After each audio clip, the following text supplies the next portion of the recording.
ಸಖತ್ತಾಗಿದೆ.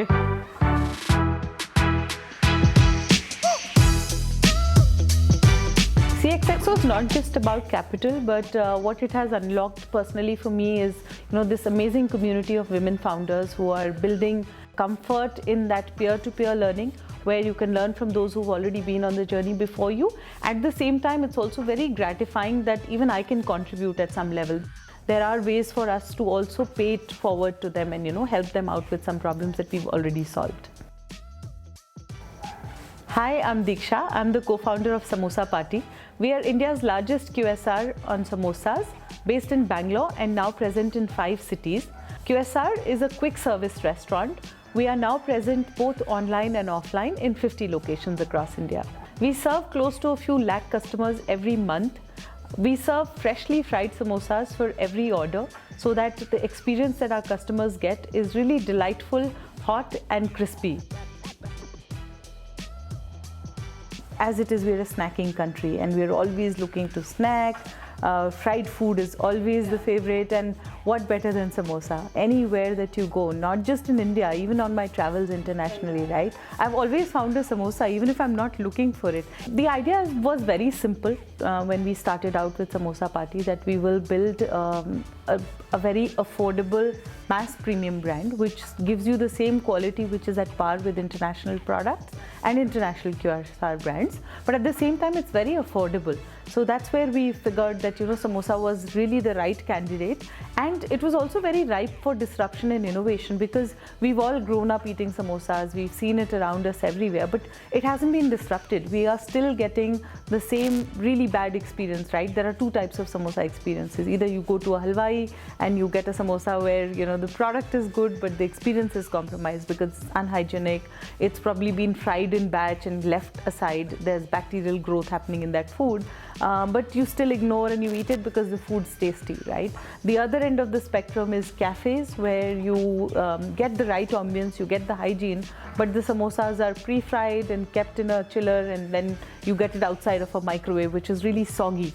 So we had to upgrade this whole thing, and that meant reverse engineering the entire process. We wanted to serve samosas which are freshly fried for every order, just like you get fried chicken or you get French fries. That's the whole essence of getting quick, ready food which comes to your plate piping hot. So that was the idea.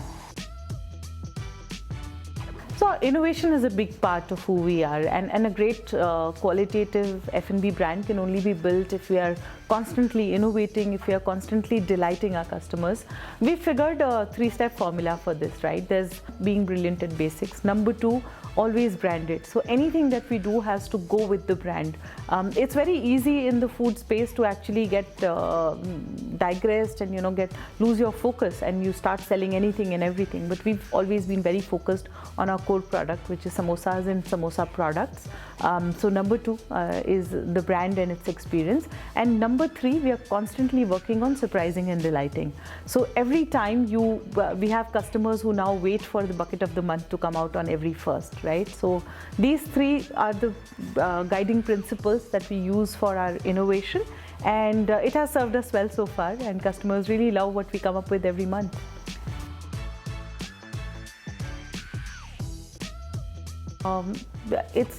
It's futile looking at any competition, right? You want to be better than what you were doing yesterday, and the only bar that one should set for himself or for the organization is where the customers want you to move. I don't think it's fair to look at what competition's doing and therefore you should do the same too, or you should do something different or anything. I think it's very, very important to continuously keep listening to what your customer is asking you to do, because he's the only subject matter in the entire equation, right?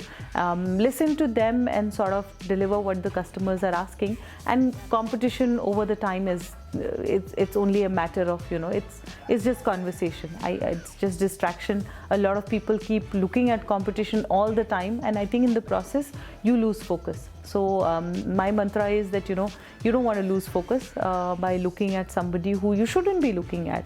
You do your thing, you be fair and authentic to your customer, and it will eventually get rewarded.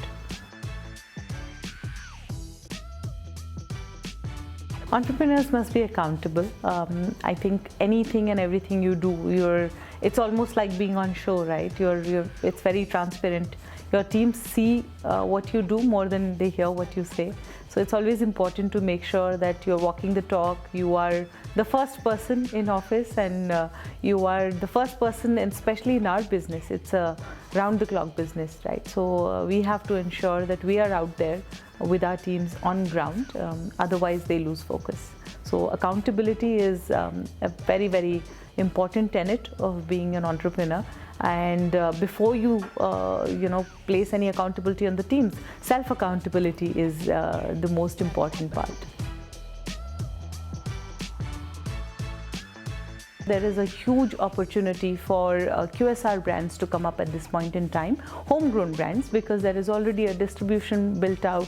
There's already a conscious customer who's looking for better alternatives. If you look at branded QSR space, there's only alternatives available in 2 or 3 categories largely, like pizzas, burgers, and waffles perhaps. Now lately some momos and biryanis. So there is so much more demand and opportunity to actually create a homegrown Indian snack brand which can go all over the world, hopefully.